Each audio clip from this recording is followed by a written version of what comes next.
At my sister's graduation, I watched her humiliate me in front of hundreds of people, not knowing I had just purchased the entire university she was so proud to graduate from. My name is Eliza Morgan. And at my sister's prestigious Westlake University graduation, Victoria stood at the podium, microphone in hand, and told everyone how I was the family disappointment. She never suspected that the morning's board meeting had concluded with my signature on acquisition papers. Her moment of triumph became the day I took control of her precious alma mater. Before we jump back in, tell us where you're tuning in from, and if this story touches you, make sure you're subscribed, because tomorrow, I've saved something extra special for you. I arrived early to the ceremony, not because I was particularly excited, but because I needed to finalize some paperwork before the event began. The late spring sunshine bathed the historic campus in golden light, making the ivy-covered buildings look like something from a movie.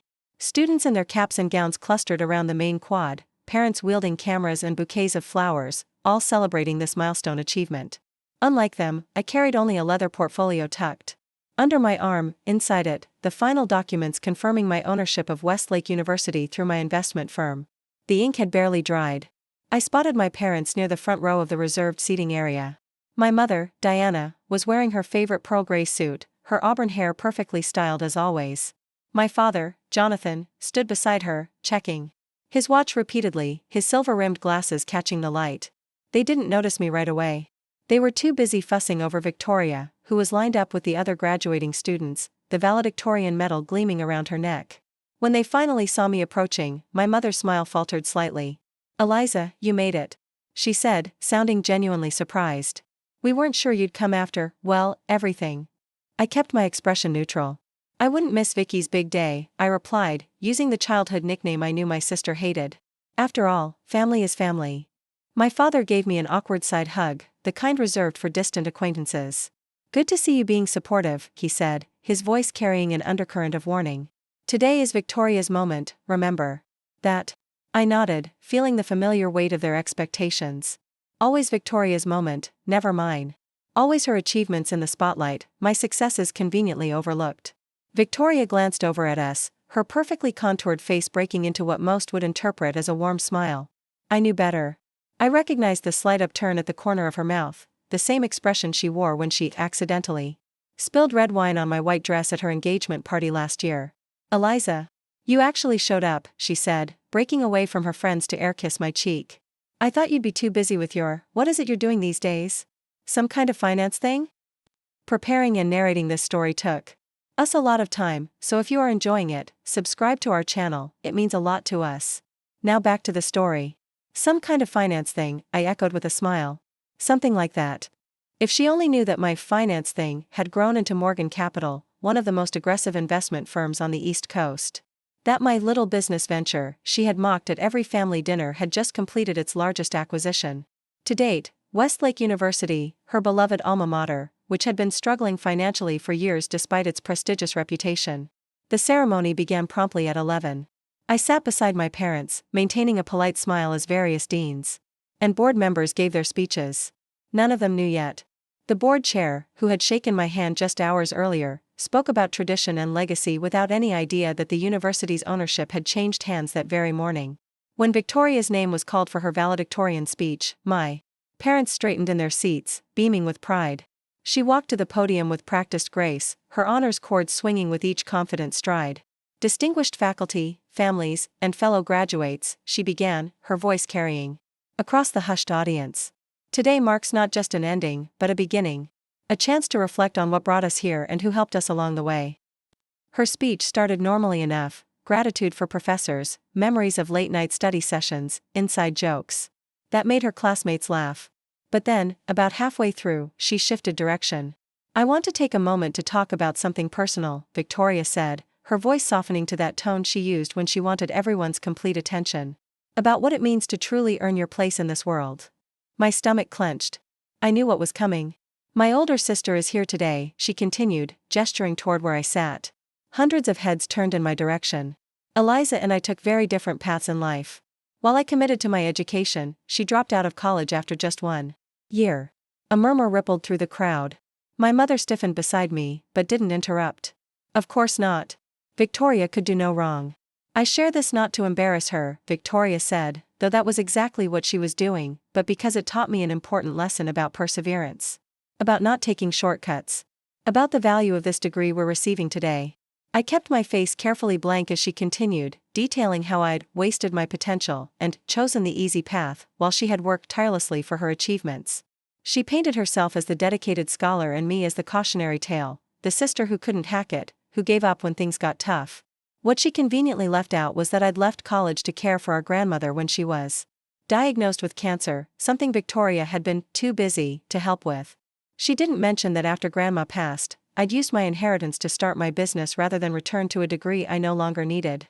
She certainly didn't tell them that while she was partying her way through sophomore year, I was working 18-hour days building my company from nothing. So as we go forward into the world, Victoria concluded, her voice ringing with artificial sincerity, let's remember that the path of least resistance rarely leads to true fulfillment. Thank you. Applause thundered through the audience. My father squeezed my mother's hand. Neither looked at me. I didn't stand. I didn't cheer. I just sat there, a slight smile on my lips, my fingers tracing the embossed logo on my portfolio. Inside was the notification letter that would be sent to all faculty and staff on Monday morning, announcing that Westlake University was now a property of Morgan Capital Holdings. The rest of the ceremony passed in a blur of names and polite applause. When it was over, we gathered for the obligatory family photos. Victoria at the center, of course, my parents flanking her while I stood slightly to the side.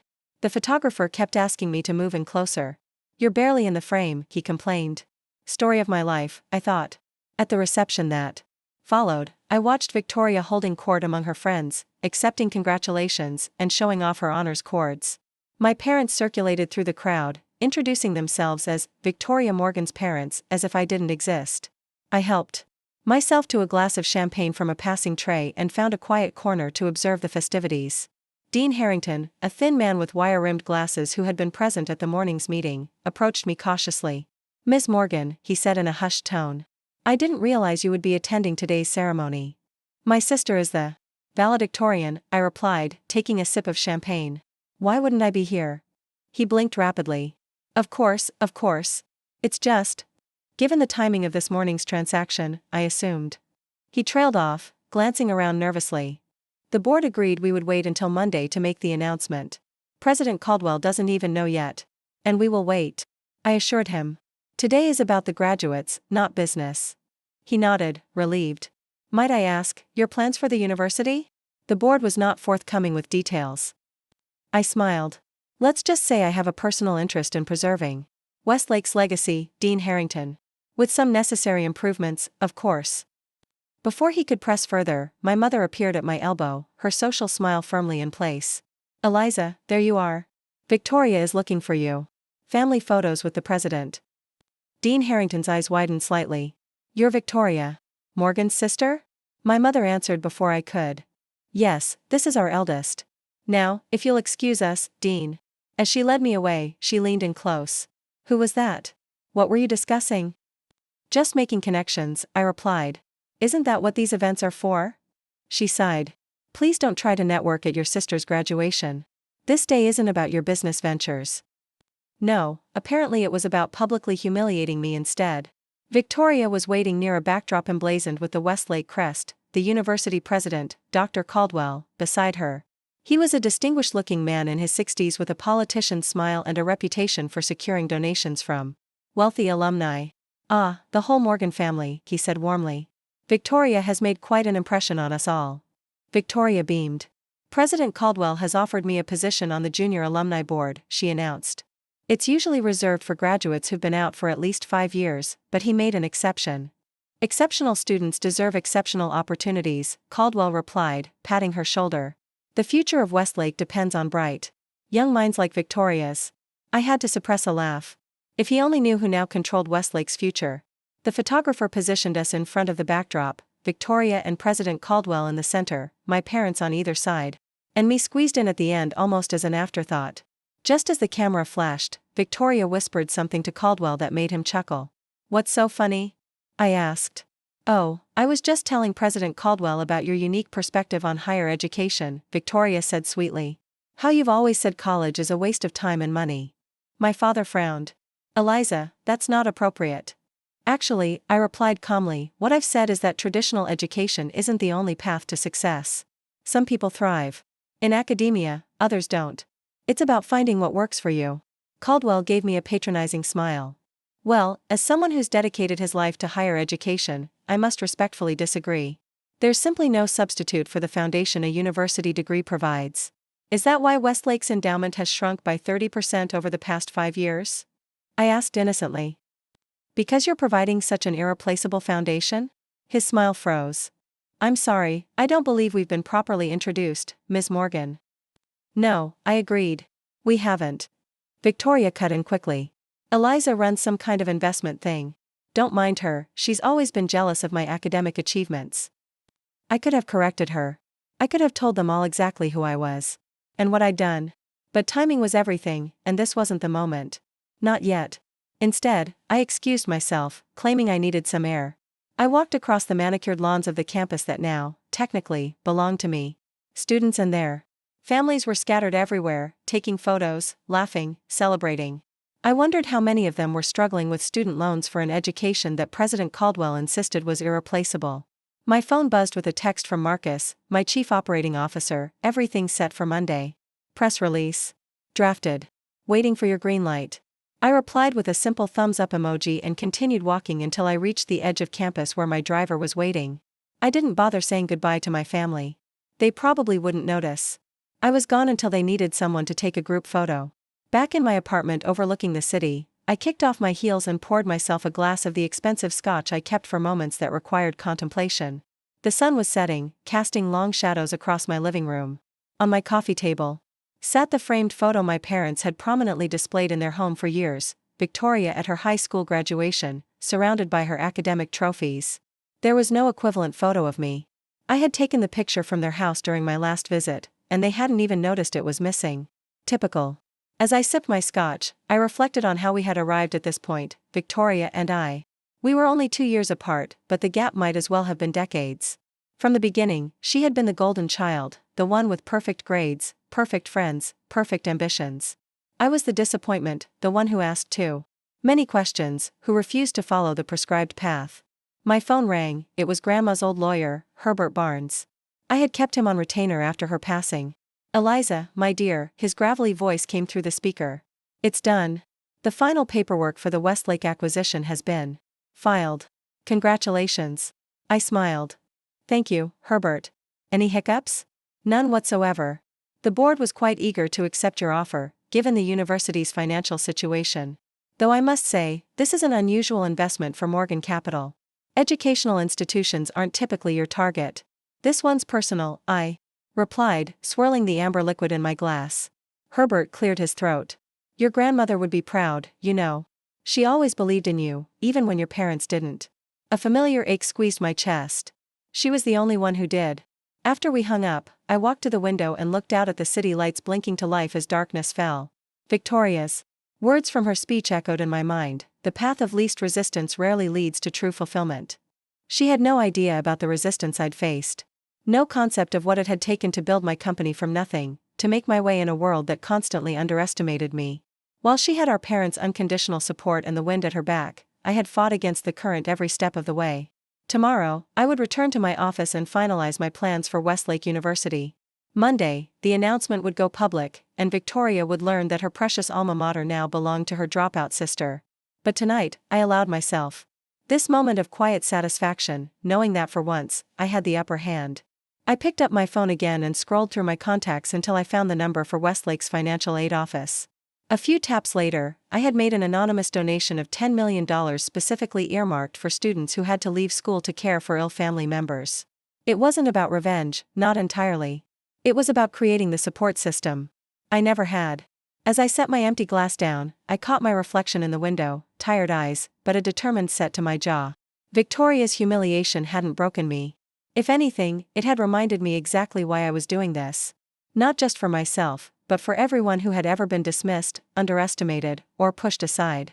Monday would come soon enough. And with it, a reckoning none of them saw coming.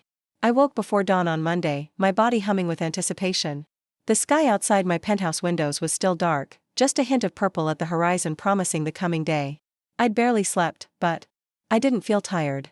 This was the kind of morning that demanded full awareness, the culmination of years of work, planning, and patience. My phone buzzed with a text from Marcus, all systems go. Press release scheduled for 9 a.m.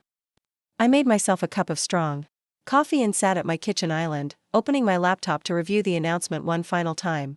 The language was perfect, professional, forward-looking, with no hint of the personal satisfaction I felt. Morgan Capital Holdings announces acquisition of Westlake University, the headline read. Eliza Morgan, founder and CEO, to implement innovative new vision while honoring institution's legacy. The doorbell rang precisely at 6:30. My assistant, Jada, arrived with garment bags slung over her arm. Morning, boss, she said, hanging the options in my hallway. I brought 3 choices for today. The navy Alexander McQueen says power but approachable. The white Armani suit says bold and confident. The burgundy Chanel says you're not there to play games. I smiled. Jada understood the importance of armor on days like this. Burgundy, I decided. With the pearl earrings my grandmother left me. While I dressed, Jada briefed me on the day's schedule. Press conference at 10, meeting with the board at noon, private lunch with Dean Harrington at 1:30, and then the faculty assembly at 3. Your car will be ready downstairs. At 8:30. I nodded, sliding my feet into matching burgundy heels. Any response from President Caldwell's office to the meeting request? Jada's lips twitched. His assistant said he's unexpectedly busy today but could perhaps find time next week. I laughed. I bet he is. Make sure his assistant understands. This isn't optional. I own the university now. He works for me.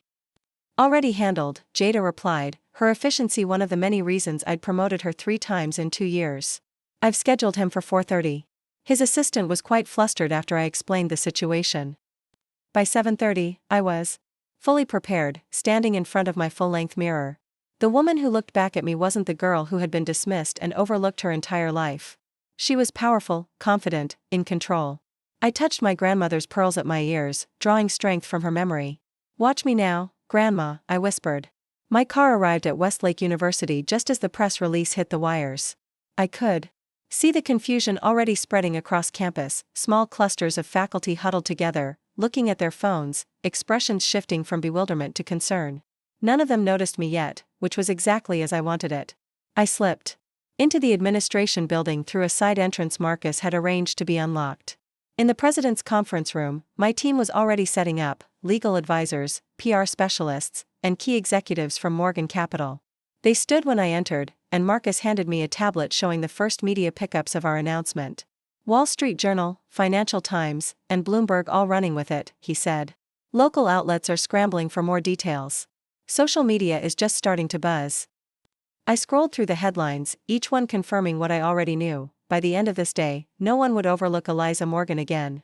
The first crisis erupted at 9:15 when President Caldwell burst into the conference room without knocking, his face flushed with anger and confusion. What is the meaning of this? He demanded, waving his phone at us. Some kind of sick joke? Morgan Capital acquiring Westlake? Without my knowledge or input. I rose slowly from my seat at the head of the table. Good morning, President Caldwell. I believe we had a meeting scheduled for this afternoon, but I'm happy to start now. He stared at me, recognition slowly dawning. You're Victoria's sister. From the graduation. Eliza Morgan, I confirmed, extending my hand. Founder and CEO of Morgan Capital Holdings, and as of last Friday, the new owner of Westlake University. He didn't take my hand. This is impossible. The board would never. The board voted unanimously, I cut in smoothly. Given Westlake's financial difficulties, they found our offer quite compelling. $500 million, immediate debt clearance, and a guaranteed additional endowment of $200 million over the next decade. Caldwell sank into a chair, his academic arrogance deflating before my eyes. Why wasn't I informed? I'm the president of this institution. You are going to be informed today, I replied. Unfortunately, it seems the press release went out a bit earlier than planned. That was a lie, of course. I had specifically timed everything to unfold exactly this way, the announcement hitting before Caldwell could prepare a response. The confusion forcing him to confront me on my terms rather than his. This is unprecedented, he muttered. A private equity firm purchasing a prestigious university? The alumni will revolt. The faculty will resign en masse. I smiled. I don't think so. Not when they learn about the $70 million fund we're establishing for faculty research. Or the complete tuition forgiveness program for current students from households earning less than $80,000 a year. His head snapped up. What? Education should be accessible, don't you think? I took my seat again, gesturing for him to stay. Unlike you, President Caldwell, I don't believe that crushing student debt is an inevitable part of gaining that irreplaceable foundation you mentioned at graduation. The color drained from his face as he finally made the connection. This is personal for you. Business is always personal, I replied. But it's also practical. Westlake has been mismanaged for years. Tuition rising while services decline. Endowment shrinking while administrative salaries ballooned. It's not sustainable. Marcus slid a folder across the table. These are the immediate changes being implemented. You'll find your role has been adjusted. Caldwell didn't open the folder. Adjusted how? You'll be transitioning to a ceremonial position, I explained. Public appearances, alumni relations, that sort of thing. The actual running of the university will fall to the new leadership team we're assembling. This is outrageous, he sputtered. I have a contract. Which includes a clause allowing for reorganization in the event of acquisition, said my lead counsel from the end of the table. Completely standard. You signed it 3 years ago when you took the position. Caldwell stood abruptly. I need to speak with the board. By all means, I gestured toward the door. Though I should mention they've all received very generous retirement packages in exchange for their cooperation and discretion. After he stormed out, Marcus raised an eyebrow at me. That went about as expected. Better, actually, I replied. I thought he might throw something. My phone buzzed with a text from an unknown number. It was Victoria. What the hell are you doing? I smiled and put my phone away without responding. She'd find out soon enough. The press conference at 10 was a carefully orchestrated affair. I stood at the podium in the main auditorium, cameras flashing, journalists from every major outlet scribbling notes and recording every word. Today marks a new chapter for Westlake University, I began, my voice steady and confident. For too long, institutions of higher learning have operated on an outdated model, astronomical tuition, crushing student debt, and administrative bloat at the expense of actual education. I outlined my vision for Westlake: reduced tuition, expanded financial aid, emphasis on practical skills alongside traditional academics, partnerships with industry leaders to create job pipelines for graduates. With each point, I could see the journalists' initial skepticism giving way to interest, even excitement. Morgan Capital's acquisition isn't about profit, I continued. It's about transformation. About creating an educational model that serves students rather than burdening them. About recognizing that knowledge and opportunity shouldn't be reserved for those born into privilege. The questions afterward were predictably focused on my personal connection to Westlake. Ms. Morgan, isn't it true that your sister just graduated from this university? Asked a reporter from the Chronicle of Higher Education. Yes, my sister Victoria was valedictorian, I confirmed. I'm very proud of her achievements. And you yourself never completed a college degree? I smiled. That's correct. I left school to care for my ailing grandmother and subsequently built a multi-billion-dollar investment firm without the benefit of a diploma. Which is precisely why I understand that traditional educational paths aren't right for everyone, and why Westlake under my leadership will offer more flexible options for students facing real-world challenges.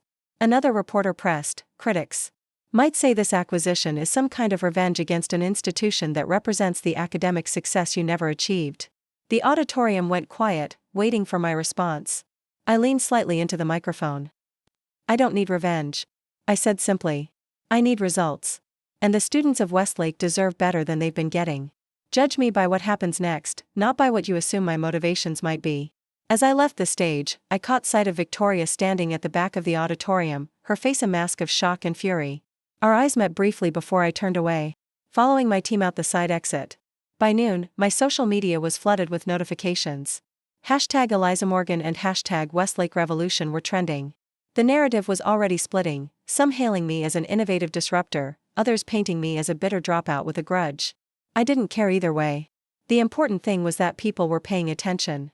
The board meeting was largely ceremonial. Most of the members had already agreed to step down in exchange for generous severance packages. The few who remained were clearly nervous, unsure of what to expect from their new owner. Ladies and gentlemen, I addressed them, your expertise is valued, but your complacency is not. Westlake has been failing its students for years while you've looked the other way. That ends today. I laid out my expectations clearly: transparency in all financial matters, prioritization of student needs over donor preferences, elimination of legacy admissions that favored the wealthy and connected. Some nodded in agreement, others stared at the table, avoiding my gaze. Those of you willing to embrace this new direction are welcome to stay, I concluded. Those who aren't should submit their resignations by the end of the week. Either way, Westlake is changing. Lunch with Dean Harrington proved more productive than I'd anticipated. Unlike Caldwell, he seemed genuinely interested in my vision. The tuition forgiveness program, he said, picking at his salad. That's extraordinary. But can it be sustained financially? It can when you eliminate wasteful spending, I replied. Like the $3 million Westlake spent last year on landscaping, or the $7 million on administrative retreats. He winced. I've been arguing against those expenditures for years. I know. I read the board minutes. I leaned forward. That's why you're still here, Dean Harrington. I need allies who understand what's truly important. By the time I reached the faculty assembly at 3, word had spread throughout campus. The auditorium was packed, faces reflecting a mixture of fear, curiosity, and cautious hope. I know many of you are concerned, I began, skipping the formalities. Change is always frightening, especially when it comes without warning. But I'm not here to dismantle Westlake's academic excellence. I'm here to make it accessible to more deserving students. I outlined the immediate changes: the faculty research fund, salary increases for adjunct professors, reduction in administrative positions, expansion of financial aid. With each point, I could see the tension in the room easing slightly. My goal is simple, I continued. To create an institution where merit and potential matter more than connections and wealth. Where professors are valued for their knowledge rather than their ability to attract donors. Where education is seen as a right to be nurtured, not a product to be sold. During the question period, a tenured history professor stood. Ms. Morgan, forgive my bluntness, but what qualifies someone without a degree to reshape a university? The room went silent. I smiled. The same thing that qualified me to build a billion-dollar company, Professor. Vision, determination, and the ability to recognize broken systems that need fixing. I paused. But more importantly, I know what it's like to be excluded. To be told that your worth depends on following a predetermined path. Too many students face those same barriers, and I intend to remove them. By 4:15, I was back in the president's office, my office now. Preparing for my final meeting of the day. Caldwell had apparently decided to skip it, sending his resignation letter instead. I wasn't surprised. Victoria arrived exactly at 4:30, barging past my assistant without waiting to be announced. She looked like she hadn't slept, her normally perfect appearance slightly disheveled, eyes wild with anger. How could you, she demanded, throwing her purse onto a chair. Was humiliating me always your plan? Is that why you showed up at graduation? To gloat about this hostile takeover? I gestured for her to sit. She remained standing. I came to graduation to support you, I said calmly. The acquisition was already in motion, but it wasn't about humiliating anyone. It's about creating something better. Don't give me that corporate bullshit, she snapped. You bought my university out from under me the day I graduated. The day I was supposed to celebrate my achievements. Now everyone's talking about you instead of me. Again. I raised an eyebrow. Again? When has anyone ever focused on me instead of you, Victoria? When have our parents ever put my accomplishments above yours? When has any family gathering not revolved around your latest success? She faltered slightly. That's not true, isn't it? You used your valedictorian speech to publicly shame me. To paint me as a failure and a cautionary tale. Did you ever once mention that I left school to care for grandma while you were too busy with your sorority to visit her more than twice a year? Victoria looked away. That wasn't relevant to my speech. No, it wasn't relevant to your narrative, I corrected. Just like it wasn't relevant to mention that while you were living on our parents' money, I was building a company that now employs over 3,000 people. That while you were studying theory, I was creating real-world change. I stood and walked to the window, looking out at the campus. I didn't buy Westlake to spite you, Victoria.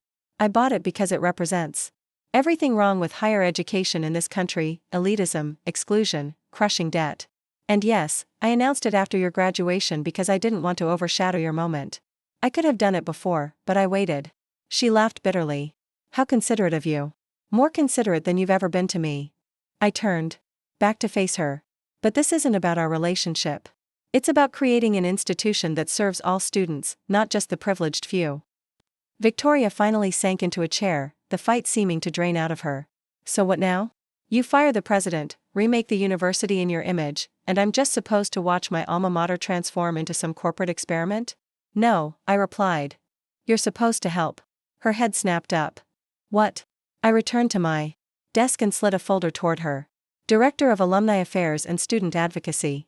A new position I've created specifically for someone who understands Westlake from a student perspective. Someone who has excelled academically and can relate to high achievers, but who also needs to learn about those who face different challenges. Victoria stared at the folder without opening it. You're offering me a job? After everything? I'm offering you a chance to be part of something meaningful, I corrected. To help build a better Westlake instead of just benefiting from its prestige. To understand that success isn't just about grades and honors cords, but about the impact you have on others. She finally opened the folder, scanning the job description with a furrowed brow. This is, actually interesting. It comes with conditions, I added. You'll work directly with scholarship students from disadvantaged backgrounds. You'll live in student housing for the first semester to understand their daily realities. And you'll help develop programs to support students who have to balance education with family responsibilities. Victoria looked up at me, something new in her expression, not quite respect, but perhaps the beginning of understanding. Why would you do this for me after how I treated you? I smiled. Because unlike you, I never saw our relationship as a competition. You're my sister, Victoria. I don't want to tear you down. I want to build you up, just not at the expense of others. She was quiet for a long moment, turning the pages slowly. Finally, she asked, Does Mom know about you buying Westlake? She will soon enough, I replied. I imagine she's already getting calls from her friends. Victoria actually smiled slightly at that. She's going to have a complete meltdown. Probably, I agreed. But that's her problem, not ours. As the sun began to set, casting long shadows across the historic campus, I stood at my office window watching students cross the quad. Most had no idea yet how their educational experience was about to change. They didn't know about the tuition reductions coming, or the expanded work-study opportunities, or the new emphasis on real-world skills alongside academic theory. Victoria had left an hour earlier with the job offer, promising to think about it. I wasn't sure if she would accept, but offering it had been important, not just as an olive branch, but as a demonstration of my true intentions. This wasn't about revenge. It was about transformation. My phone buzzed with a text from Marcus, donations already coming in. 3 alumni just pledged $50 million collectively to support the new vision. I smiled. This was just the beginning. The light on my desk phone blinked, my assistant's line. Your parents are here, she said when I picked up. They're quite insistent on seeing you immediately. I took a deep breath, feeling strangely calm. Send them in.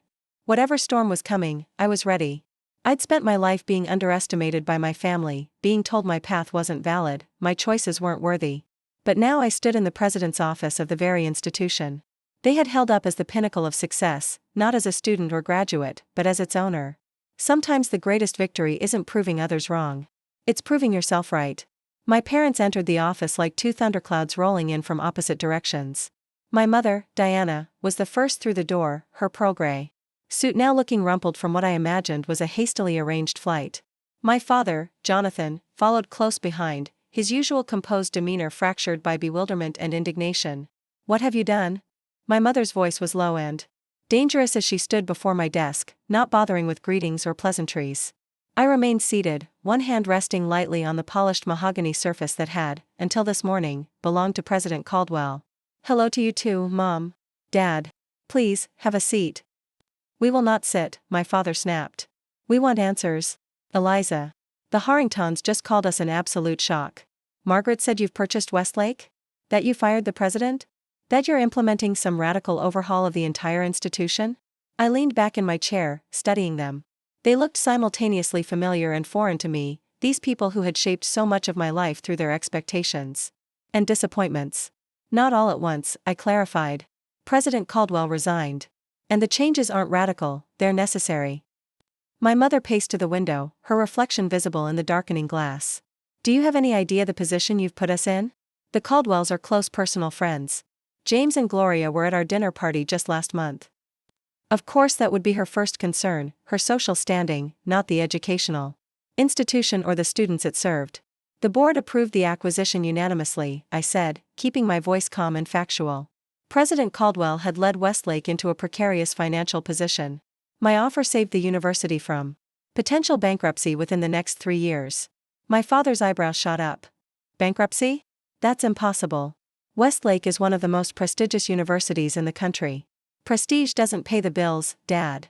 I stood and walked to a filing cabinet, retrieving a folder that Marcus had prepared for exactly this conversation.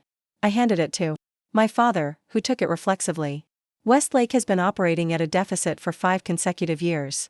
Enrollment has declined 12% while administrative costs have increased 37%. The endowment has been mismanaged to the point of criminal negligence.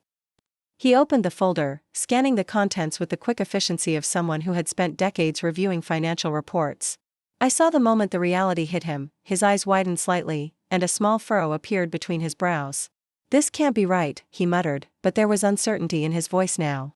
"Every figure is accurate and verified," I assured him.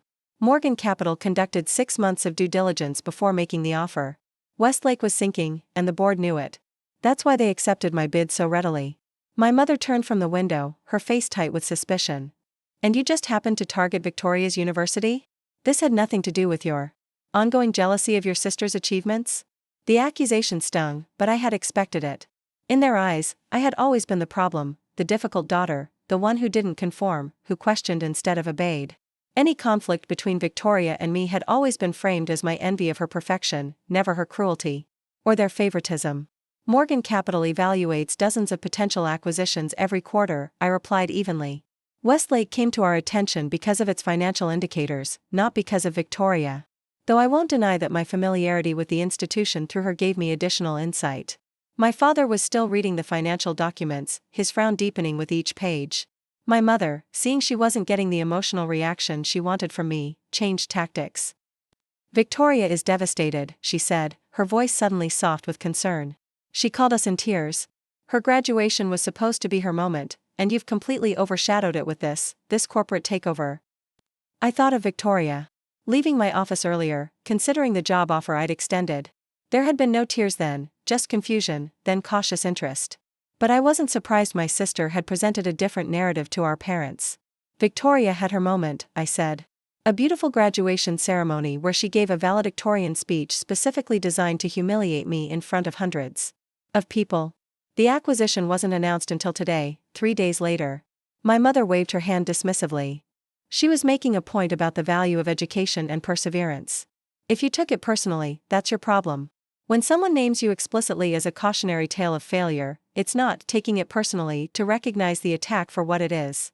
I walked back to my desk but remained standing. "But this isn't about Victoria's speech. This is about creating an institution that serves all students, not just those with wealthy parents or perfect SAT scores." My father finally looked up from the financial documents, his expression troubled. "These numbers, they're worse than I would have expected. But Eliza, a university isn't just another company you can restructure on a whim. There are traditions, academic standards, traditions like legacy admissions that favor the children of alumni over more qualified applicants." I interrupted. "Standards that measure a student's worth by their ability to pay rather than their capacity to learn? Those are exactly the problems I intend to fix." For the first time, a flicker of uncertainty crossed my father's face. He had built his career on meritocracy, or at least, he believed he had. The notion that Westlake might not embody the same principles clearly disturbed him. My mother, however, remained unmoved. "So you're turning Westlake into some kind of charity case? Devaluing Victoria's degree in the process?" I felt a flash of genuine anger. "I'm increasing its value by ensuring that every Westlake graduate earns their place through merit rather than privilege. By creating an institution known for innovation and accessibility rather than elitism and exclusion." My father set the folder on my desk, his expression thoughtful. "What exactly are you planning to change?" I took a deep breath, recognizing the first opening he had given me. Immediate tuition reduction across the board. Complete forgiveness for students from households earning under $80,000. Elimination of legacy preferences in admissions. Expansion of online and hybrid learning options for students with work or family obligations. Research grants focused on practical applications rather than just theoretical advancement.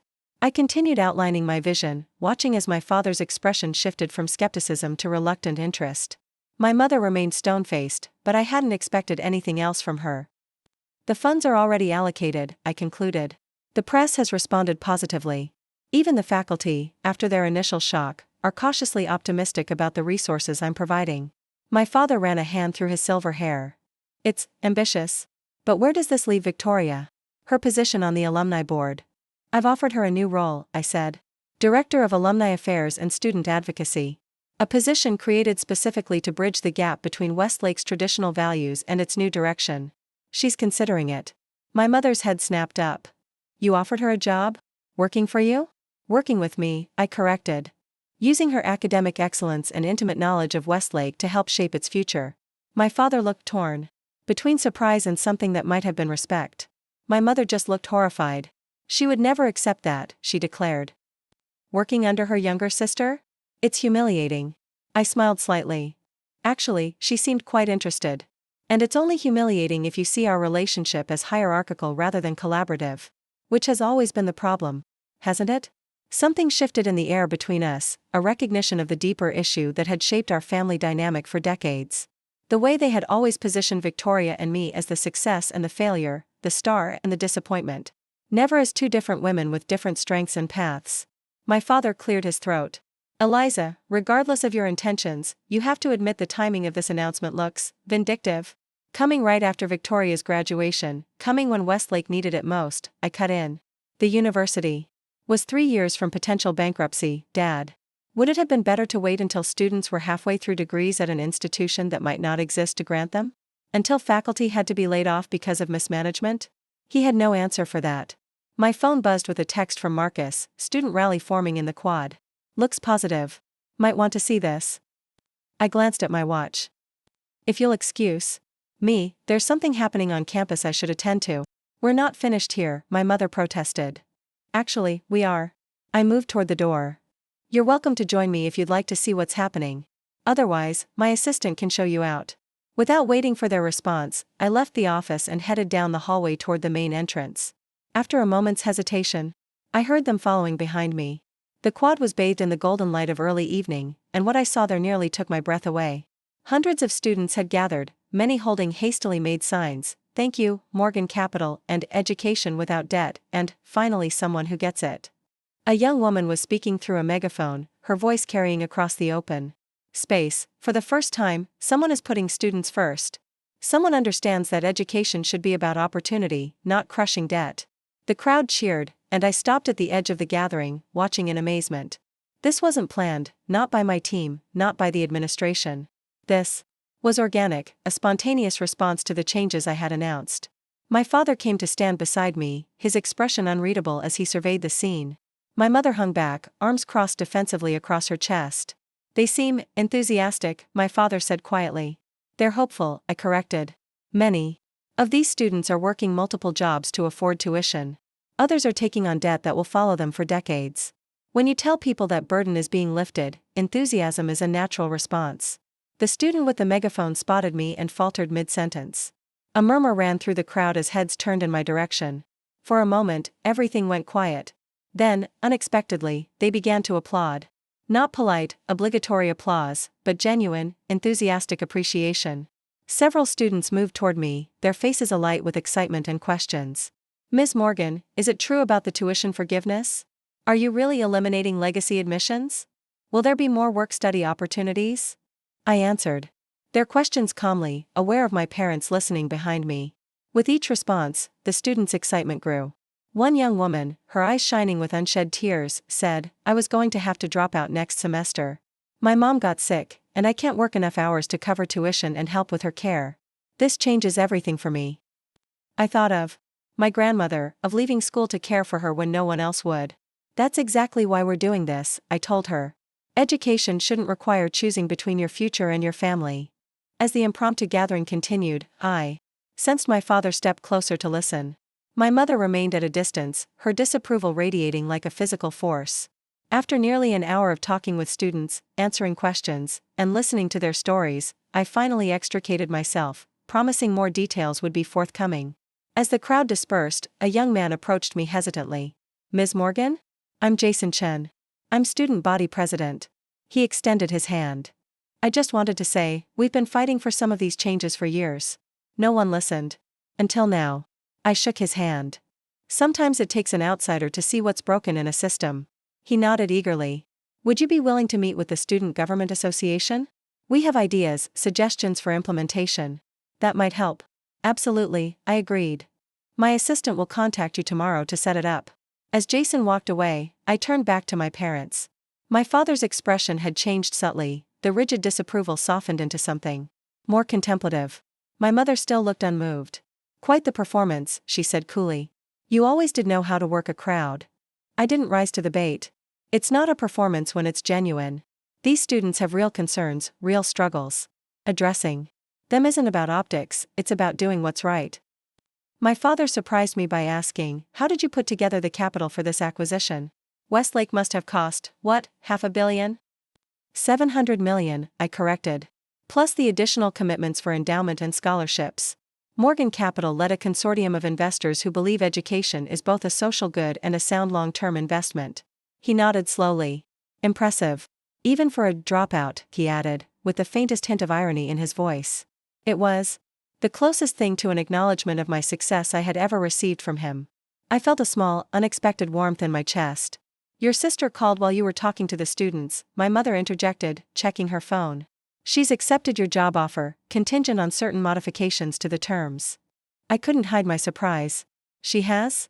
Don't look so shocked, my mother snapped. Victoria has always been adaptable. And she recognizes an opportunity when she sees one. That was true enough. My sister had always been strategic, even when it came to family dynamics. If she couldn't beat me, she would join me, but on her own terms. I'll review her modifications tomorrow, I said. But I'm glad she's considering it. Westlake will benefit from her perspective. As darkness fell completely over the campus, lights illuminated the pathways between historic buildings. Students continued to traverse the quad in small groups, their voices carrying in the evening air. I watched them, feeling a profound sense of purpose unlike anything I'd experienced in my business career thus far. My father checked his watch. We should go. Our flight back is early tomorrow. I nodded, not surprised they weren't planning to stay longer. Your car is waiting at the west entrance. My assistant can show you. My mother stepped forward, her expression suddenly intense. You think you've won something here, don't you? That you've finally one-upped your sister? Proven us wrong about you? I met her gaze steadily. This isn't about winning, Mom. It's about creating something meaningful. Something that matters. And humiliating us in the process was just a bonus? Her voice was bitter. I never intended to humiliate anyone, I said quietly. That was Victoria's move at graduation, not mine. I'm trying to build, not tear down. My father placed a hand on my mother's arm. Diana, let's go. It's been a long day. She shrugged him off. I want her to admit what this is really about. The jealousy, the resentment. The only person talking about jealousy and resentment is you, I interrupted, my patience finally wearing thin. I've explained my reasons. I've shown you the financial data. I've demonstrated the student support. What more do you want from me? I want you to stop this ridiculous vendetta against your sister, she exploded. Everything was fine until you decided you needed to be the center of attention. A few passing students glanced our way, and I lowered my voice. Mom, you're creating a scene. And you're so determined to see me as the villain that you're missing what's actually happening here. This isn't about Victoria. It's about transforming a failing institution into something sustainable and equitable. My father stepped between us. Enough, both of you. Diana, we're leaving. Eliza, we'll talk more about this when things have settled. It wasn't exactly support, but it was more neutrality than I'd ever received from him in any conflict with my mother or sister. I nodded, recognizing it for the small victory it was. As they walked away, my mother rigid with anger. My father thoughtful and subdued, I felt a curious lightness. For years, I had craved their approval, their recognition. I had measured myself against their expectations and found myself wanting. But standing here now, watching them leave, I realized something profound had changed within me. I no longer needed their validation to know my worth. My phone buzzed with a message from Victoria. We need to talk about this job. Dinner tomorrow? Your treat, obviously. You're the billionaire now. I smiled despite myself. At least my sister was practical, even in her resentment. I texted back a simple yes and pocketed my phone. The campus was quieting now, most students heading to evening classes or back to their dorms. I walked slowly along the illuminated paths, taking in the beauty of the historic buildings and towering trees. This place had meant so much to Victoria, the pinnacle of achievement in our family's eyes. Now it represented something entirely different to me, not validation or revenge, but possibility. The chance to create meaningful change. Back in my office, President Caldwell's office, now mine, I found Marcus waiting with a stack of press clippings and social media analyses. The response has been overwhelmingly positive, he reported. Educational reform advocates are calling you a visionary. Financial analysts are skeptical but intrigued by the model. Students and parents are ecstatic, obviously. I nodded, scanning the headlines. And the negatives? Some alumni are concerned about tradition and prestige. A few board members who rejected the retirement packages are making noise about legal challenges, but they don't have a leg to stand on. And of course, President Caldwell has been giving interviews calling this the death of academic integrity. I smiled faintly. All expected and manageable. Marcus hesitated, then asked, "How did it go with your parents?" I sank into my chair, suddenly aware of how exhausted I was. About as well as could be expected. My mother thinks I'm destroying civilization as we know it. My father is processing. And your sister? Apparently accepting the job offer, with conditions. I shook my head, still surprised. Victoria always lands on her feet. Marcus gathered his papers. The car is ready whenever you want to head back to the city. Unless you're planning to sleep in the presidential residence already? I laughed. Not yet. I want to get some contractors in to renovate it first. Convert part of it into student housing, maybe a community space. He raised an eyebrow. Unconventional. That's the point. I stood, gathering my things. Everything about Westlake is going to be unconventional from now on. It's time education caught up with the real world. As we walked to the car, the campus quiet and beautiful around us, I thought about the path that had led me here. Not the straight, predictable road my parents had mapped out for me in Victoria, but the winding, challenging one I had forged for myself. The one that had taught me resilience, creativity, and the value of standing up after being knocked down. You know, Marcus said as we reached the car, most people would have just written an angry memoir about their family dynamics. You bought a university instead. I laughed. Go big or go home, right? But as the car pulled away from Westlake, I knew it wasn't about going big. It was about creating impact. About transforming something broken into something beautiful. About proving that sometimes, the people who are told they don't belong are exactly the ones who should be leading the way. The path forward wouldn't be easy. There would be resistance, setbacks, unexpected challenges. But for the first time in my life, I wasn't measuring my journey against anyone else's expectations. I was creating something that reflected my own values, my own vision of what education could be. And that was a victory more meaningful than any amount of family validation could ever provide. The next morning, I arrived at Westlake before sunrise. There was something magical about a university campus in those quiet hours, full of potential energy, waiting to come alive. I stood on the steps of the administration building, watching the sky gradually lighten from navy to lavender to pale gold, and felt a profound sense of responsibility settle over me. This wasn't just a business acquisition anymore. It was a mission. My phone buzzed with a message from Dean Harrington. Emergency faculty meeting called for 8 a.m. Caldwell loyalists organizing resistance. Could use your presence. I texted back a quick confirmation and headed inside. My temporary office was already humming with activity despite the early hour. My core transition team had set up a command center of sorts, with dedicated stations for communications, legal issues, financial restructuring, and student affairs. Morning, boss, Jada greeted me, handing over a steaming cup of coffee. Media requests are pouring in. NPR, CNN, 3 major newspapers, and about a dozen education journals all want interviews. I nodded, scanning the list she handed me. Schedule the education journals first, then NPR. They'll give us the most thoughtful coverage. Hold off on the others until we have more concrete progress to report. Marcus appeared from the conference room, looking as if he hadn't slept. We've identified the faculty resistance. Mostly department heads who were appointed directly by Caldwell. They're circulating a petition demanding your removal and return to traditional academic leadership. I sipped my coffee, unsurprised. How many signatures?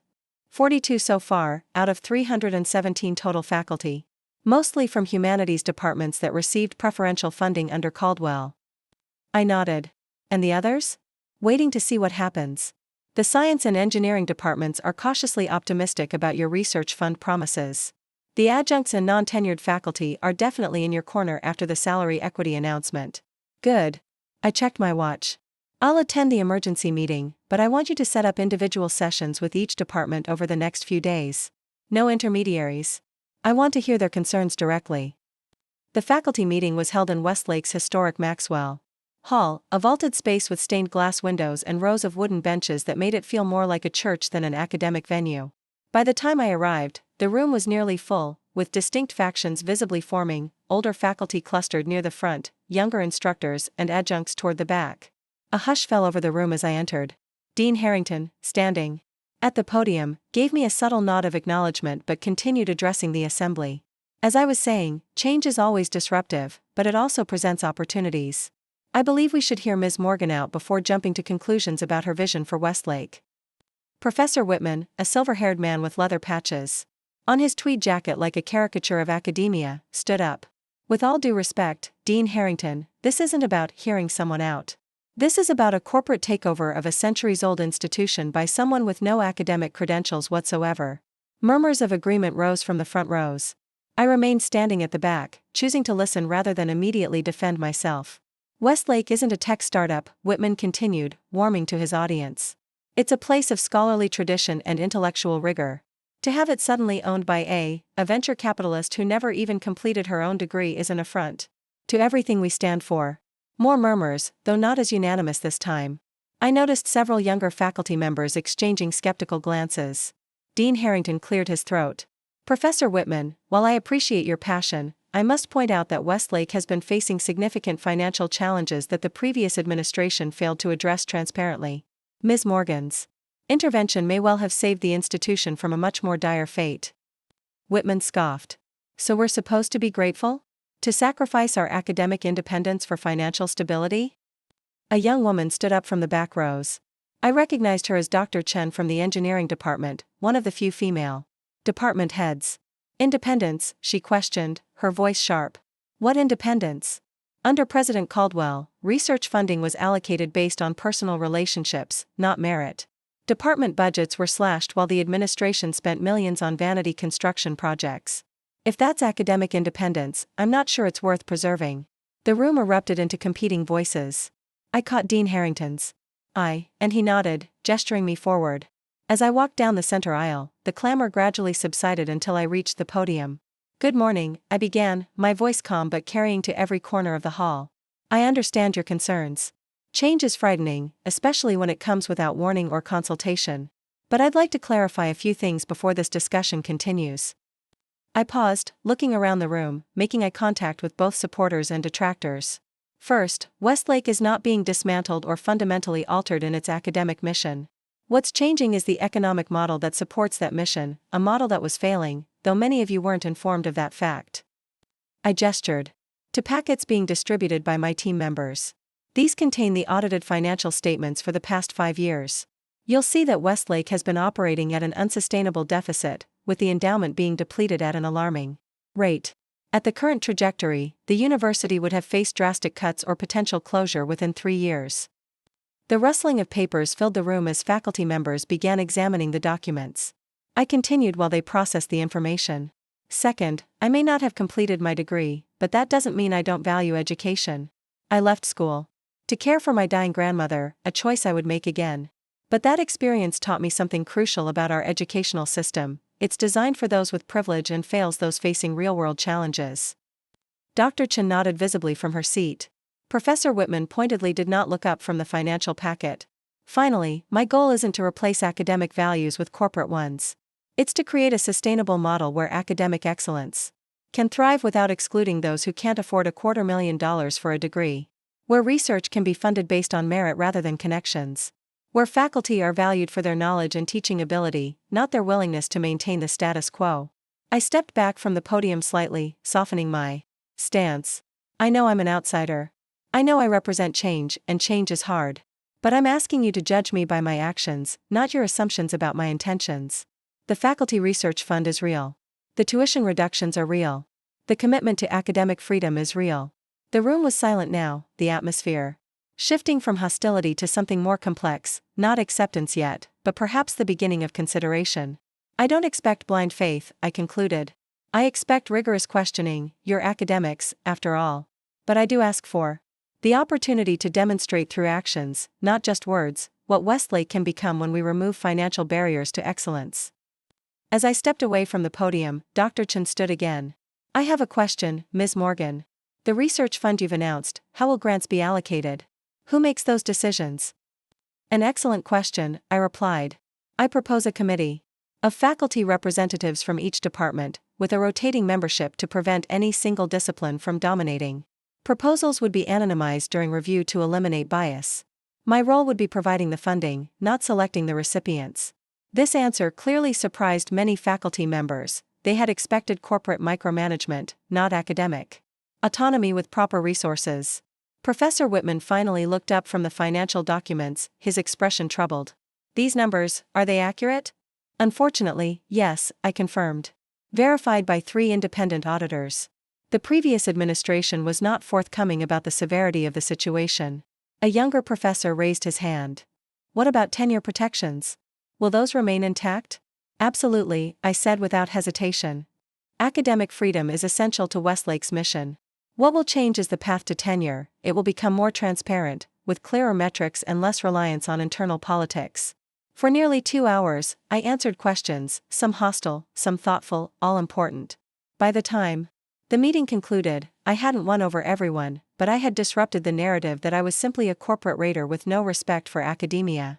As faculty filed out, Dean Harrington approached me. That went better than expected, he murmured. You surprised them. They thought you'd be different. Less informed? More dictatorial? I suggested with a small smile. Both, he admitted. The financial disclosures were particularly effective. Many didn't realize how dire things had become. Transparency is powerful, I replied. Something the previous administration never understood. The rest of the day passed in a whirlwind of meetings, calls, and decisions. By evening, I was mentally exhausted but exhilarated. The resistance wasn't gone, but it was fracturing as reality set in and my actual plans became clearer. I was preparing to leave for my dinner with Victoria when Jason Chen, the student body president, knocked on my office door. Ms. Morgan? Do you have a minute? I gestured him in. Of course. What can I do for you? He sat across from me, earnest and focused. The Student Government Association met today to discuss the changes. We want to help implement them, especially the financial aid expansions and the work-study program reforms. I appreciate that, I said. Student input will be crucial to getting this right. He hesitated, then continued. There's something else. We've started a petition, supporting you. It already has over 2,000 signatures. We wanted you to know that while some faculty might be resistant, the students are behind you 100%. He handed me a tablet showing the online petition. I scrolled through it, touched by the comments students had left. Finally, someone who understands what we're going through. First time I felt hopeful about graduating without crushing debt. Education should be about learning, not just surviving. I handed the tablet back to Jason, genuinely moved. Thank you for showing me this. It means more than you know. After he left, I sat quietly for a moment, processing. I had expected resistance from the establishment, but I hadn't anticipated such immediate and enthusiastic support from the students themselves. It reinforced my conviction that this path, however challenging, was the right one. My dinner with Victoria was scheduled at Vereisen, an upscale restaurant in the city known for its extensive wine list and discreet private dining rooms. I arrived intentionally 5 minutes late, knowing my sister's habit of showing up exactly on time and then growing increasingly irritated with each passing minute she had to wait. Sure enough, Victoria was already seated, checking her watch with a frown as I approached the table. Sorry I'm late, I said, not offering an excuse. The transition is keeping me busy. She looked up, her expression a carefully composed mask of neutrality. I imagined buying a university would do that. I signaled for the waiter and ordered a bottle of Bordeaux I knew was her favorite, an olive branch of sorts. How are you holding up with all this? Victoria's perfectly manicured fingers traced the edge of her water glass. Let's cut the small talk, Eliza. I've had 48 hours to process the fact that my sister now owns my alma mater. I've accepted your job offer because it's a good opportunity, not because I've forgiven you for the timing. I nodded, accepting this. Victoria had never been one to pretend emotional resolution she didn't feel. It was one of the few traits we shared. Fair enough. What modifications to the offer do you want to discuss? The waiter returned with the wine, and we paused while he went through the ritual of presenting, opening, and pouring. Once he departed, Victoria pulled out a folder containing the job description I'd sent her. First, the title. Director sounds like middle management. I want Vice President of Alumni Affairs and Student Advocacy. I took a sip of wine. Done. She blinked, clearly having expected resistance. Second, I won't live in student housing. For a full semester. That's ridiculous. I'll do 2 weeks at the beginning of each term. That's more than enough to understand their daily realities. I considered this. 1 month at the beginning of the fall semester, 2 weeks at the start of spring. And you participate in regular student forums throughout the year. She pursed her lips, then nodded. Acceptable. Third, I want a seat on the executive leadership team with voting rights on strategic decisions. Voting rights on matters related to alumni relations and student experience, I countered. Financial and operational decisions remain with the core leadership team. Victoria took a long sip of her wine, studying me over the rim of her glass. You're being surprisingly reasonable. I want you to succeed in this role, Victoria. It's not a token position or a way to keep you under my thumb. I genuinely believe you can make a difference for students at Westlake. The waiter returned to take our orders. Once he'd gone, Victoria leaned forward, her voice lower. Why did you really buy Westlake, Eliza? And don't give me the corporate line about educational reform. I want the truth. I considered deflecting, but decided honesty might be the only way to establish a new foundation with my sister. Initially? Because it was a sound business opportunity, an undervalued asset with significant potential for growth under better management.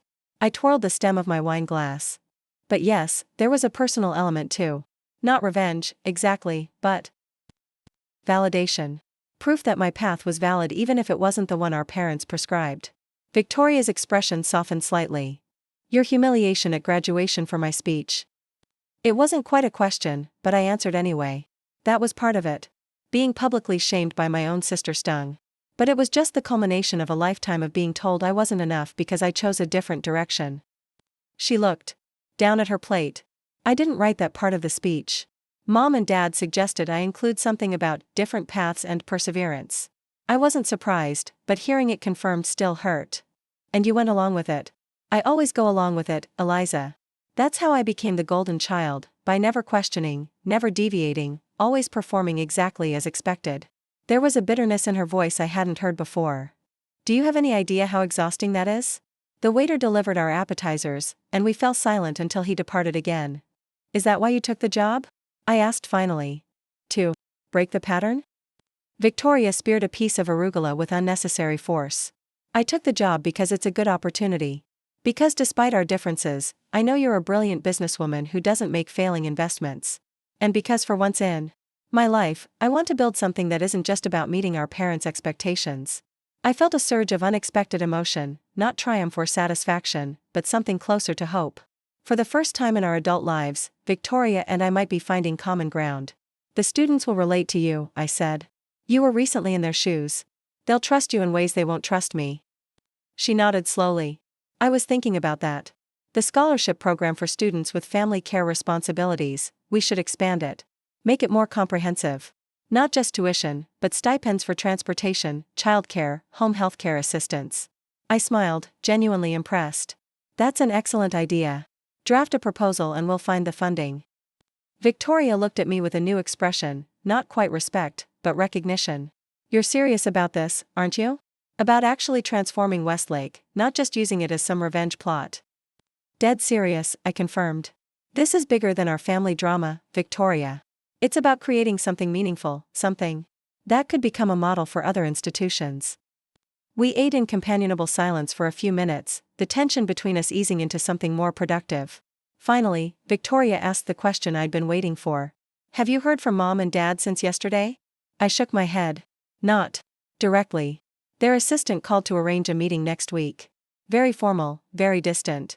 Victoria smiled ruefully. That's their way of regrouping. They're strategizing, trying to figure out how to spin this to their social circle. Let them spin, I said, surprised by how little I cared now. It doesn't change what we're doing at Westlake. By the time dessert arrived, we had outlined a preliminary plan for Victoria's first initiatives in her new role. She would start in 2 weeks, after a brief vacation she'd already planned. For the first time in our adult lives, we were collaborating. Rather than competing, each bringing different strengths to the table.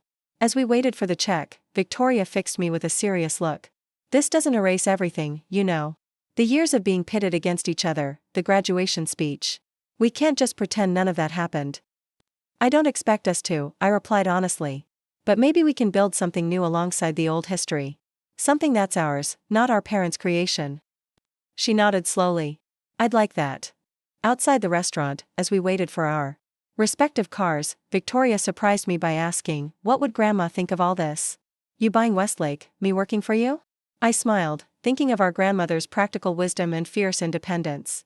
She'd probably say it's about damn time we figured out we're stronger together than apart.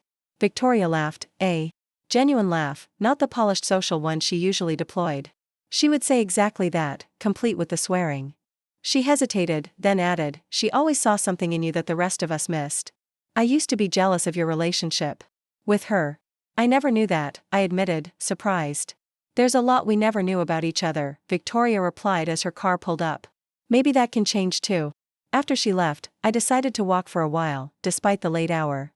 The city was still alive with light and movement, a stark contrast to the quieter campus environment I'd spent the day navigating. I found myself thinking about legacy, not the kind that gets you preferential admission to an elite university, but the kind you build through action and impact. My grandmother had left me more than money when she died. She'd left me a blueprint for living authentically, for creating meaning rather than just achieving status. In her final months, as I'd cared for her while putting my education on hold, she'd told me something I'd carried ever since: the world doesn't need more people with impressive credentials. It needs more people with courage and vision. At the time, I'd thought she was just comforting me about leaving school. Now I realized she had been preparing me for exactly this moment, when I would have the opportunity to transform an institution that had become more concerned with prestige than purpose. My phone buzzed with a text from Marcus. "Tomorrow's schedule is set. First meeting 7 a.m. with financial restructuring team. Also, student petition now at 3,500 signatures and growing." I smiled, pocketing the phone and continuing my walk. The path ahead wouldn't be easy. There would be resistance, setbacks, moments of doubt. But for the first time in my life, I felt completely aligned with my purpose, using my business acumen not just to build wealth, but to create meaningful change. Victoria's unexpected willingness to join the effort added a dimension I hadn't anticipated. Perhaps our shared history of being shaped by our parents' expectations, albeit in different ways, had prepared us both for this moment of transformation. Her as the insider who understood the institution, me as the outsider who could see its flaws clearly. As I finally hailed a cab to take me home, I found myself thinking not about revenge or validation, but about possibility. About all the students who would graduate without crippling debt, all the faculty who would pursue research based on merit rather than connections, all the potential that would be unlocked when barriers to education were removed. My sister had humiliated me at her graduation, not knowing I'd just bought the university she attended. But that was just the beginning of the story, not its purpose or conclusion. The real story was what we would build from here, together. Against the odds, defying expectations once again. Sometimes the most powerful response to humiliation isn't revenge. It's creation. Building something so meaningful that the past hurts become merely footnotes in a much larger, more important narrative. That was the legacy I intended to create at Westlake. Not in my name, but in the names of all those who would find opportunity where once there had been only exclusion. 6 months later, I stood at the window of what had once been the president's office, now transformed into a collaborative workspace where my leadership team gathered daily. The view of Westlake's campus had changed subtly but significantly: new signage highlighting the expanded financial aid center, construction underway on the innovation hub where students would collaborate with local businesses, and most noticeably, the energy of the place. Even from a distance, I could sense the vibrant atmosphere that had replaced the stuffy formality of the old Westlake. "Impressive what can happen in half a year, isn't it?" Dean Harrington said, joining me at the window. Now serving as Provost Harrington, he had become my most valuable ally in navigating the complex world of academia. I nodded, watching students cross the quad with purposeful strides. "Sometimes I can hardly believe it myself." "The enrollment numbers for next fall are finalized," he continued, handing me a tablet. "Applications up 78%. The most diverse incoming class in Westlake's history. And the yield rate is unprecedented, 92% of admitted students choosing to attend." I scanned the data, a sense of quiet satisfaction settling over me. "And the faculty retention?" "We lost 12 professors who couldn't adjust to the new direction," he replied. "But we've hired 27, including some who left prestigious positions elsewhere specifically to be part of what we're building here." The door opened and Victoria swept in, looking nothing like the polished debutante who had delivered that cutting valedictorian speech 6 months ago. Her hair was pulled back in a practical ponytail, her designer clothes replaced by a casual blazer over jeans, what she called her student-accessible look. "Sorry I'm late," she announced, dropping a stack of folders on the conference table. The student housing forum ran long. They have some incredibly thoughtful ideas about community building in the new residence complexes. I smiled, still sometimes surprised by my sister's transformation. As Vice President of Alumni Affairs and Student Advocacy, Victoria had thrown herself into the role with unexpected passion. Her month living in student housing had been a revelation to her. She'd emerged with a completely different perspective on the financial and social challenges many students faced. The alumni resistance is finally cracking, she continued, helping herself to coffee from the sideboard. That last round of personal calls made a difference. When they heard about the career mentorship program and the community engagement initiatives, most of the holdouts came around. Donations are actually up 12% from this time last year. Marcus entered with Jada and the rest of the leadership team, and we took our places around the table for our weekly strategy session. The atmosphere was collaborative but focused, exactly the culture I had worked to create. Let's start with the financial update, I suggested, nodding to our CFO, Priya Sharma, a brilliant financial strategist I'd recruited from my venture capital days. Priya pulled up a series of charts on the main screen. We're ahead of projections. Across all metrics. The tuition restructuring has actually improved cash flow despite lower rates, because we've virtually eliminated defaults and increased enrollment. The research grants are drawing significant matching funds from industry partners. And the operational efficiencies we implemented have reduced administrative overhead by 34%. I looked around the table, making eye contact with each team member. This is excellent work, everyone.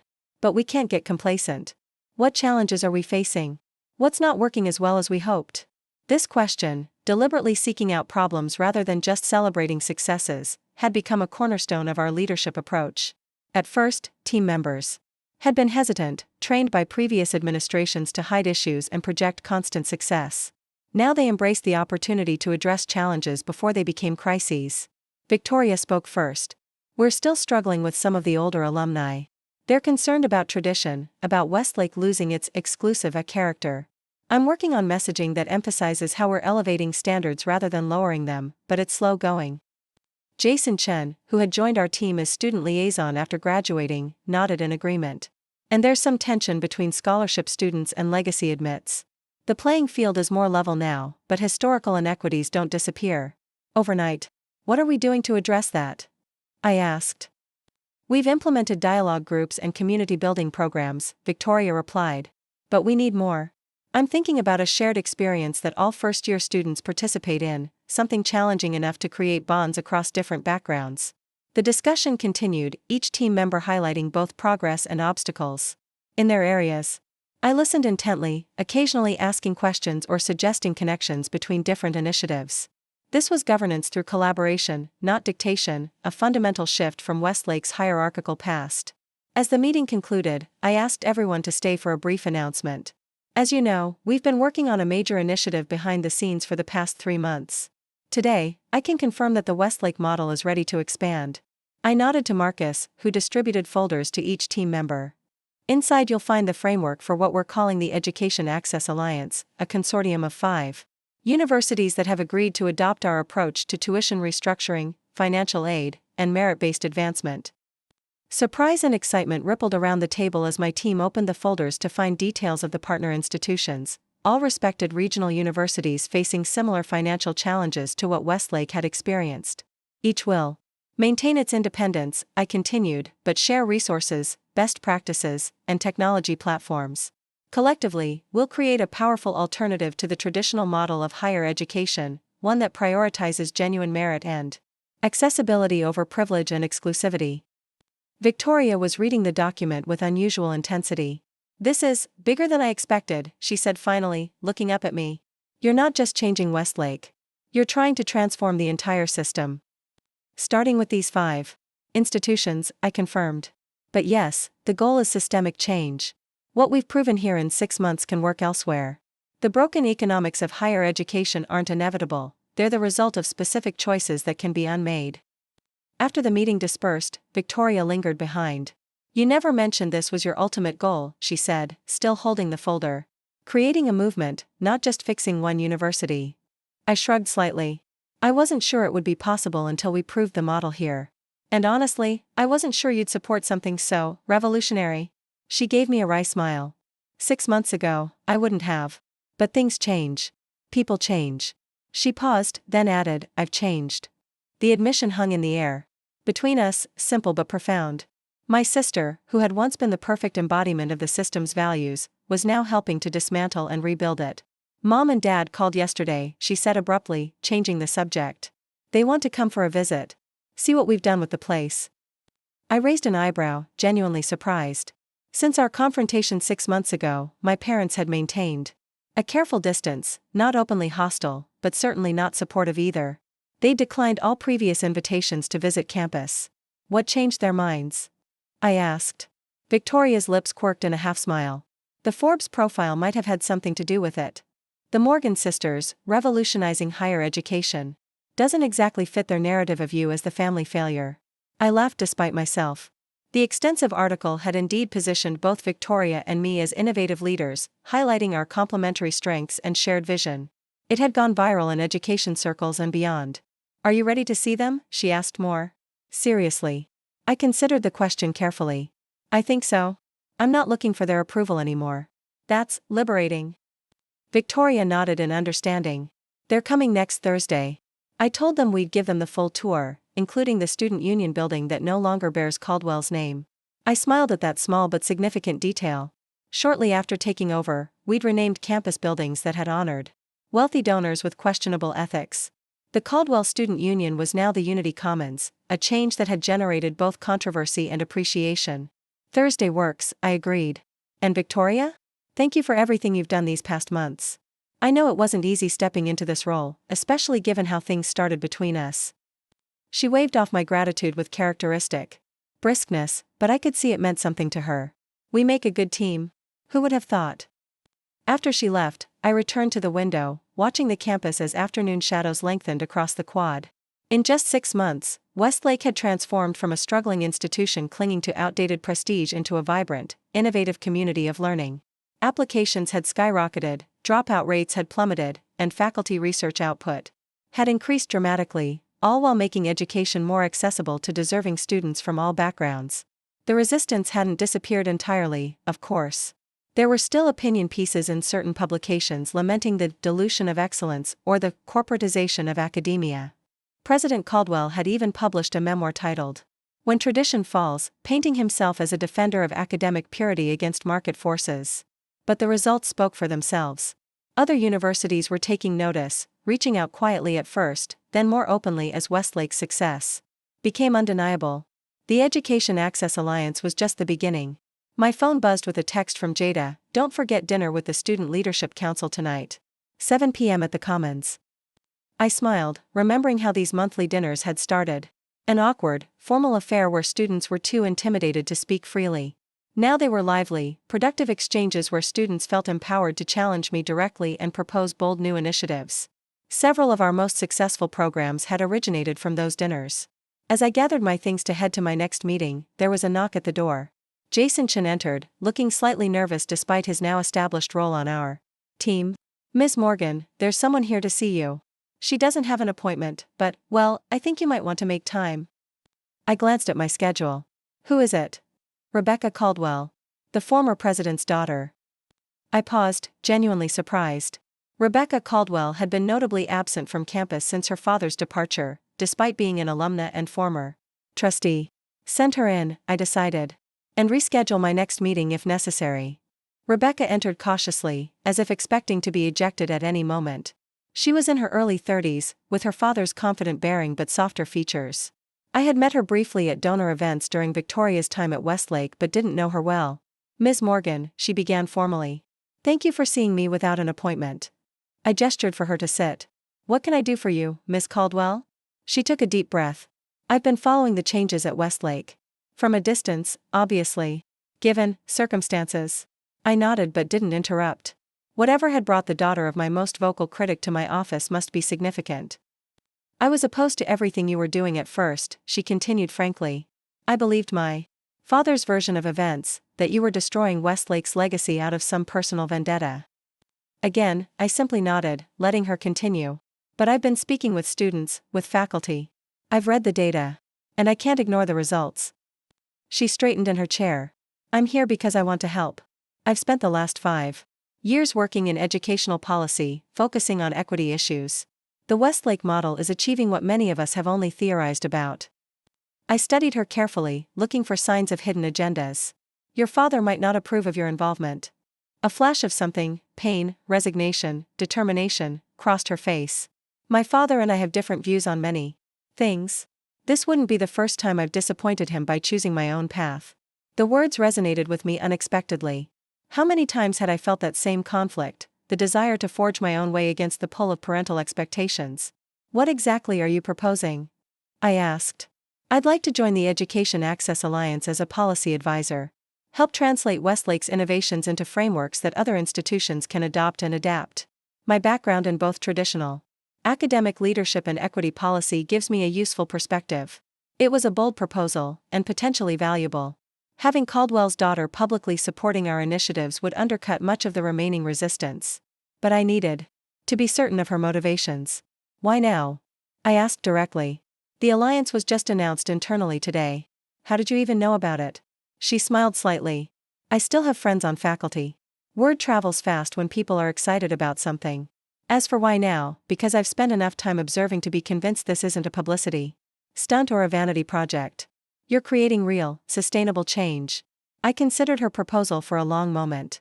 I'll need to discuss this with the leadership team. But I'm open to the possibility, Miss Caldwell.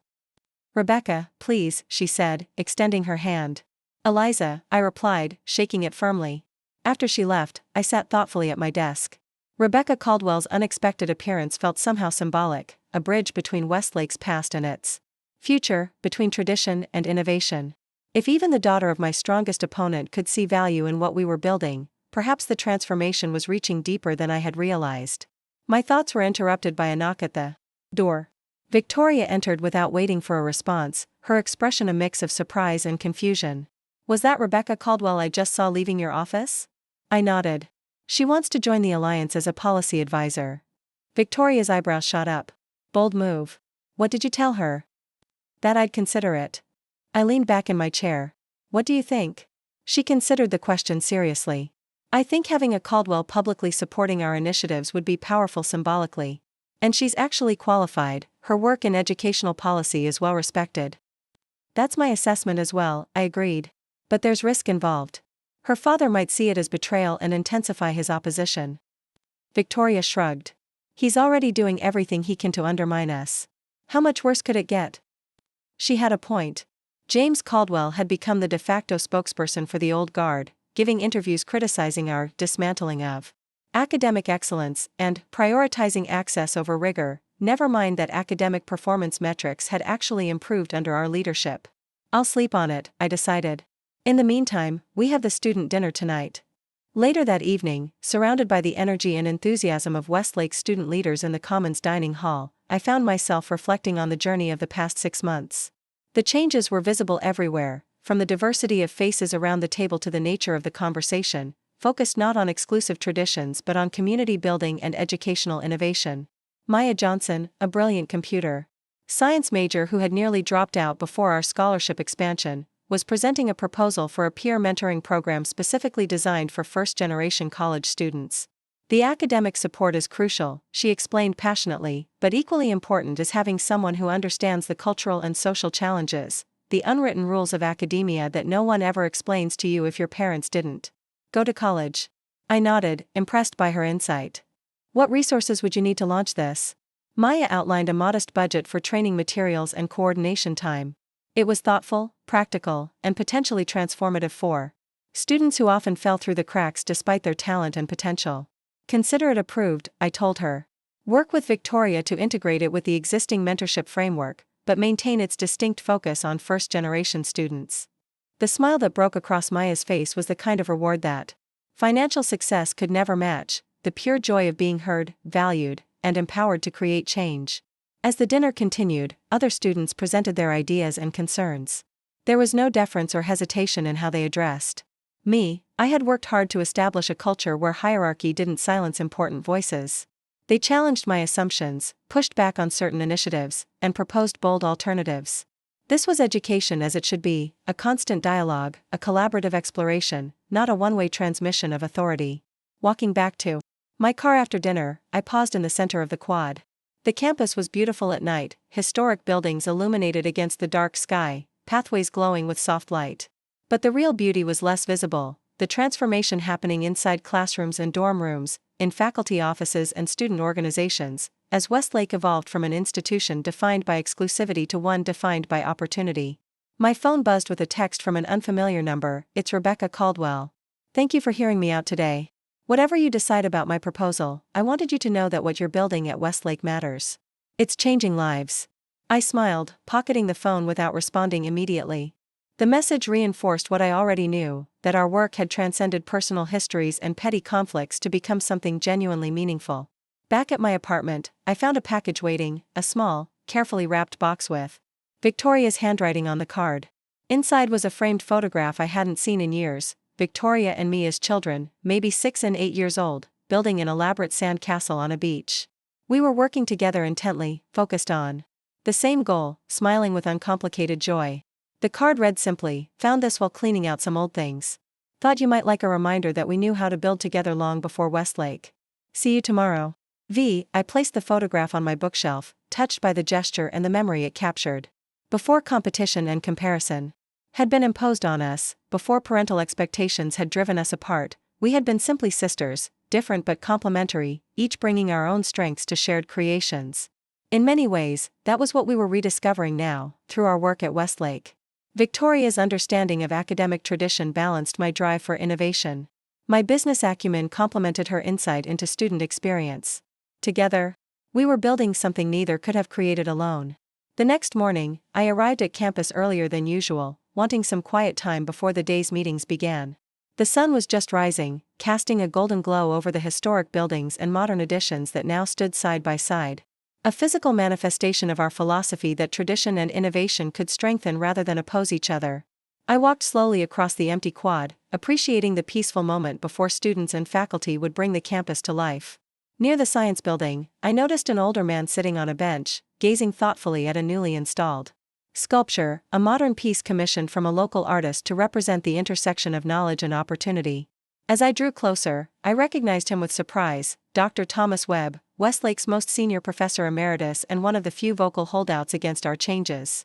He had retired rather than participate in what he called the corporate reinvention of his beloved institution. He noticed me approaching and nodded in acknowledgement. "Ms. Morgan. You're an early riser." "As are you, Dr. Webb," I replied, pausing near his bench.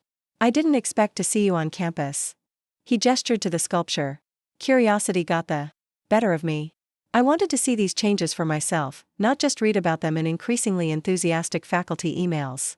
I smiled slightly at his grudging admission. "And what do you think, now that you've seen them?" He was quiet for a moment, his weathered face thoughtful.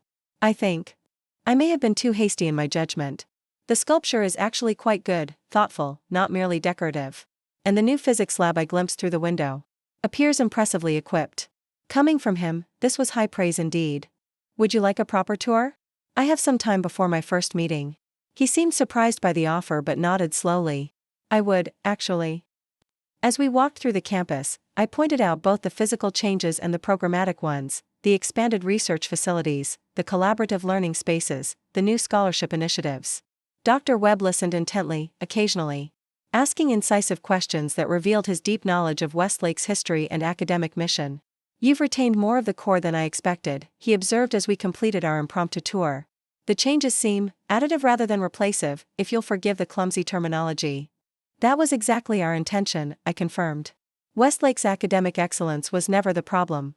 It was the barriers to accessing that excellence, the financial model that made it unsustainable, and the governance structure that privileged tradition over innovation. He nodded slowly. "I misjudged your intentions, Ms. Morgan. For that, I apologize." The admission clearly cost him something, and I respected him for making it. "Your concern for an institution you dedicated your life to is understandable, Dr. Webb. I would have been suspicious too, in your position." He smiled slightly. Perhaps I might attend some faculty functions now and then. Offer a historical perspective, if it would be valuable." "It would be extremely valuable," I assured him. "Experience like yours shouldn't be lost just because the institution is evolving." As Dr. Webb departed, I felt a quiet satisfaction. That had nothing to do with winning an argument and everything to do with building bridges. His reluctant approval represented something important, the beginning of reconciliation between Westlake's past and its future. My phone buzzed with a message from Victoria. Mom and Dad just called. They're arriving tomorrow instead of Thursday. Wanted to catch us in our natural habitat, whatever that means. Ready?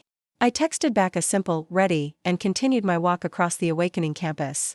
Students were beginning to emerge from dormitories, faculty arriving for early classes. The day's possibilities unfolding like the pages of a book. 6 months ago, I had purchased Westlake University as my sister humiliated me at her graduation. What had begun as a complex mixture of business opportunity and personal validation had evolved into something far more meaningful, a genuine mission to transform not just one institution, but the very concept of higher education. The path hadn't been easy. There had been resistance, setbacks, moments of doubt. But standing here now, watching Westlake come alive with purpose and possibility, I knew that sometimes the most powerful response to humiliation isn't revenge or even success, it's creation. Building something so meaningful that past hurts become merely footnotes in a much larger, more important story. And this story was still being written, one student, one innovation, one transformed life at a time. Up next, you've got 2 more standout stories right on your screen. If this one hit the mark, you won't want to pass these up. Just click and check them out. And don't forget to subscribe and turn on the notification bell, so you don't miss any upload from us.